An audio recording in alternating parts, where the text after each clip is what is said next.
Good morning, everyone. I'm Andrea Goodman from the Colorectal Cancer Alliance, joined this morning by longtime allies and AllyCon champions, Vanessa Ghiglioty and Howard Brown. Good morning, Howard and Vanessa. Good morning. Good morning. It's hard to believe we're already on day 3 of virtual AllyCon 2021. And honestly, it's been amazing, but I'm a bit sick of doing this on screens. Seeing all of you again on Zoom makes me eager to see and hug everyone in person. But I'm grateful that we're able to do it this way, safely, and I want to thank you for hanging in there virtually. Hopefully, we're all comfy in our own homes and taking breaks as we need them.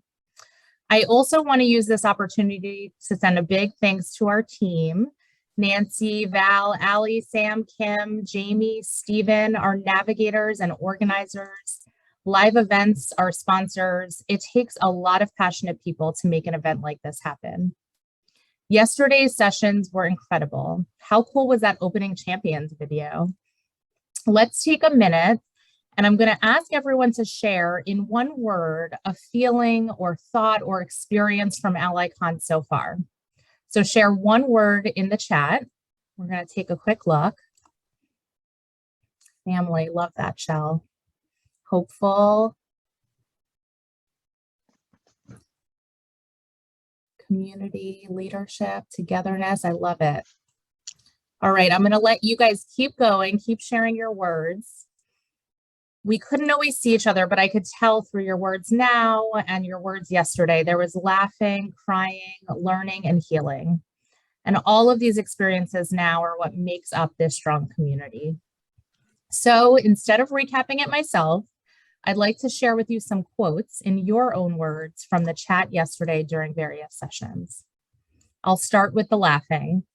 Brenda was great. I'm getting ready to get my chemo today. Good laugh before hookup. And the emotions. Things didn't hit me until over a year after being told NED because I finally stopped to process what I went through. I love how she keeps saying to not deny what you are feeling. That's what I always tell patients. It's harder to wear the happy mask for everyone than it is to just have a bad day and work through it. I'm sure that resonates with a lot of you. And there was a lot of learning and shared knowledge. Be your best advocate and have the conversation in a collaborative manner with your team. Neither my medical or radiation oncologist mentioned anything about fertility until I brought it up. And I love telehealth. I feel like I get much more attentive doctor than when I see the same doctor in person. So much great information today. And lastly, healing. Lots of people reconnected with each other and said they were sending hugs. So grateful for my Blue family. I'm so hopeful that we're talking about new things that will save lives. And miss in-person hugs, but always happy to continue learning. So onward to day 2. I'm really excited to see what today brings. I just want to share that our photo contest ends today. So get your photos into the photo gallery by 11 a.m. Eastern time today. And before we head to our first session on health and wellness, I'm going to turn it over to Vanessa. Hello, everyone. Good morning, and thank you for coming again. Day 3, our last day together. I just wanted to do a recap, and I know that we've had the most phenomenal program put together. This whole virtual conference, every panel, every session has taught us something new, exciting, less toxic treatments that are coming along, more sensitive testing that will help us to detect cancer earlier and in earlier stages, which is so exciting. And I think I'll leave that to Howard to discuss more in detail. But for me, I want to talk about day 1, and I want to talk about the Allies training that we had. And it was a special training for us active volunteers. And I think this is something that will help the whole community, every single survivor, caregiver, and thriver that's out there. And it's about our stories. Our stories is what moves mountains. Our stories is so powerful. And on day 1, we got to tailor our stories. We got to develop them and streamline them basically and get it down to the nitty gritty meat of it. And then not only did we get to tailor our stories and work together on this, not only with the staff, but with each other through breakout rooms, several breakout rooms, where we really honed in on what made our story unique and special. But we also learned how to tailor it to different audiences, whether it's to speak to your local politician to get him to sign on to increase funding at the NIH, or whether it's to go to your local journalist so that they'll run your story during March in order to hopefully inspire people to get their colonoscopies. We learned every single detail, and this is something that is phenomenal and amazing. And I think all of us can teach that learned in that session, could go on and teach our community and everyone in our colorectal cancer community how powerful and impactful their story can be.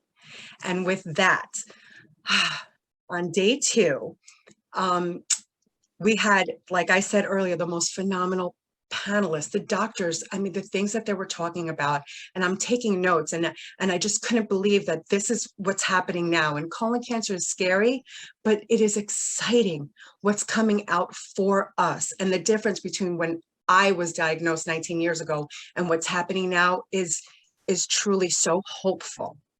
And with that, in a breakout room, there was a newbie, which is of course my favorite, right?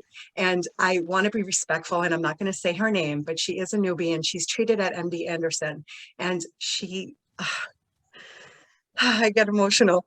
She wanted to meet a doctor, someone who she researched and empowered herself and learned everything about him, and thought Dr. Copette, I think I'm saying his name right, is someone that she wanted to meet so badly, and she couldn't. She couldn't get in to see him. And then he had a trial. She went for the trial and she didn't qualify. So she was disappointed, but he was on a panel yesterday. So not only did she get to hear everything that he had to say, which was phenomenal, but she was able to ask all the questions that she wanted to ask him in person. She asked right there in our Q&A section, and he directly answered every single one of her questions. If this is not an impactful and a bigger example of how important these virtual conferences are, I don't know what is. And I think this is something that all of us should really utilize, and realize that all the panelists and all the doctors, they're available. The Colorectal Cancer Alliance have made them available to us so that they can reach it. They will react with us. They will answer our questions, and they will help us with our journey. Wow. Great setup there, Vanessa. Howard Brown here.